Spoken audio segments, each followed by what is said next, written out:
This video is a logistics category video. It applies to resistance operations, guerrilla operations, and also you bug out and you're hiding in the woods. You had a pre-selected bug out location, a few of them, and you set something like this up. Video is on hidden wells. I thought about it, especially after watching the movie with Ricky Schroeder, The Lost Battalion.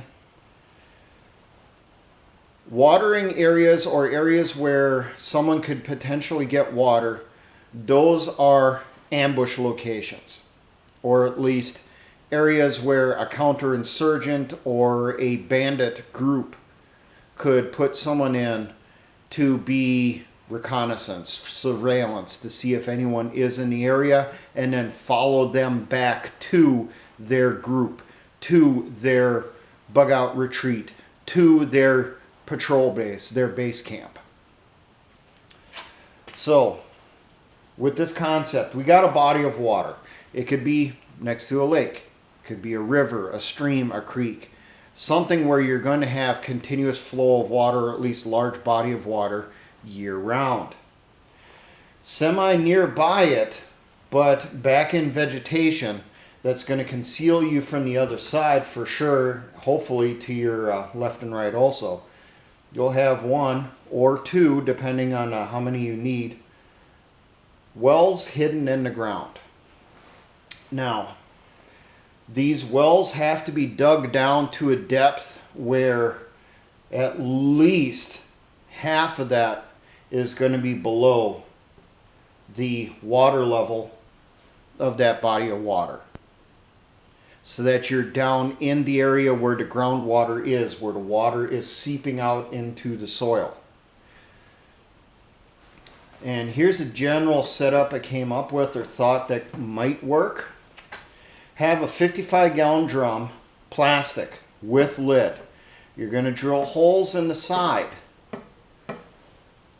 You're going to surround it with a permeable membrane, at least, wrap it around the outside.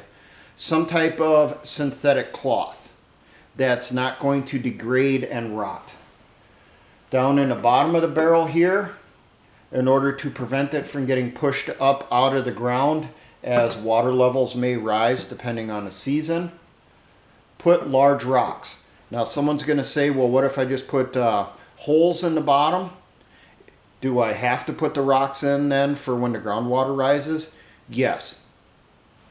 As we've seen with cache experiments over the years in the militia, doesn't matter how much weight's inside there, the fucking groundwater will push a barrel out of the ground. Now up near the top, inside the barrel, we're going to have an air vent. Piece of PVC pipe comes out, goes a ways, let's say 6 feet, 8 feet, 10 feet, whatever it is, to some thick vegetation. You're going to have 90-degree angle. If you want to, you could shoot a length down for in case bugs get in there or water starts to flow in so it doesn't completely fill it up. So it's got a bit of a drain. The top of the pipe here should have some type of cap on it. Come up with a system for drilled holes up in the top here, and then have over the top of that some type of mesh like nylon screening to prevent bugs from getting inside. So as water comes in through the holes, through the permeable layer, and the permeable layer, the reason that's around it is to cut down on dirt, sand, and crud coming in from the side as the water's coming in. Basically consider it like a big pre-filter. So the water's coming in, and as it's coming in, the top's closed. That air's got to go somewhere. It goes out your vent pipe and goes out into the atmosphere. Your vent pipe should be hidden inside a large bush, stump, or in a pile of rocks. Some way that you can conceal it so that someone walking past is not going to see it. Your barrel here, the lid should be covered with dirt at a minimum. If you want to put some vegetation over the top, some type of grass, something like that, go ahead. Mark the location of your barrel with a rock over the lid. That rock will also help keep the lid on there in case this thing does fill up that much, it doesn't pop the lid off. So now you got a general idea of how this might look. How are we going to test the area and set it up? So first off, we're going to look for areas. We're going to find an area that has good cover nearby the body of water. We're going to do a test hole. We're going to dig it down to the depth that we estimate we're going to put our barrel or tube. We're going to dig down to that depth. And then we're going to test, or we're going to time how long it takes for the water to flow into that hole. How long does it take till it gets full, till it reaches the max limit on that? So what our flow rate is. And we're also going to see how much water do we get in there. Does the hole fill completely? Does it fill only halfway, 3/4 of the way? You know, does it only end up in there a few inches? So this might take you a bit of time observing it. So you might have to stay in that area a few hours potentially, observing that hole. Now, if it passes your initial test there, come up with some type of test rig. Maybe a piece of PVC tubing, you know, basically a miniaturized version of this that's still going to go down the depth that you want. Same thing, a little bit of permeable membrane around the outside of it. You're going to dig your hole out and you're going to shove that down into there and you're going to test it again. See what's the flow rate. You know, does the water have enough pressure that it can even make it through that membrane into your test rig? There is that possibility. There may not be enough pressure in that groundwater to make it through that material. If that happens, you know, I would see about potentially using a different type of permeable material. Now, if it passes, we get a good flow rate, we get a good volume of water inside our test rig. We're going to pull our test rig out of the ground, potentially the next day. The test rig we could put in, leave out overnight. Just make sure to camouflage it so no one's going to see it if they walk literally right next to it. But you want to make sure that you're going to be able to find it when you come back the next day and you do your tests on it, your checks. Remove your test rig.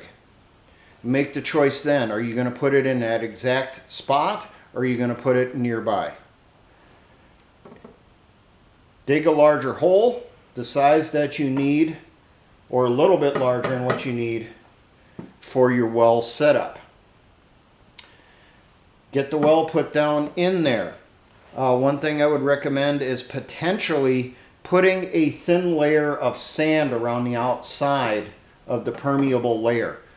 Sand does soak up water. Okay, it does pass through it, and that sand will also act as an additional filter, keeping crud out of the water inside.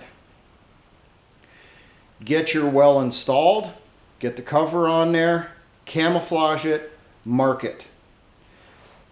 One of the reasons that we keep the cover over the top is obviously prevent contamination from stuff coming inside. Another reason is mosquitoes. Mosquitoes breed in standing water, water that is not moving. So we're trying to cut down on that by having a cover on it and making sure they can't get through our vent pipe. Now remember, all the water that you take out of here is not drinkable. Not yet. You're going to want to filter it and or treat it before you drink it. But the water that you would get out of this would be cleaner than what you would get from the main water source if you just went up there with a canteen, a bucket, or water jug and drew straight from that. And you do it right, you can come in get water from your well here, you could potentially have an enemy encampment over here or an ambush set up over here. You come in, you get water, and you slip back out after you recamouflage the area, and they don't even know you were there, right underneath their nose. Something for you to think about. Maybe you can come up with a rig that'll be a bit better. Remember, it's hidden, it's camouflage. We want to be able to access it without anyone else know that we were in that area getting one of the life necessities, water, to keep you going, keep you hydrated, keep you alive. Now, for all my engineer brothers in the Patriot and militia movements, always remember SAONs.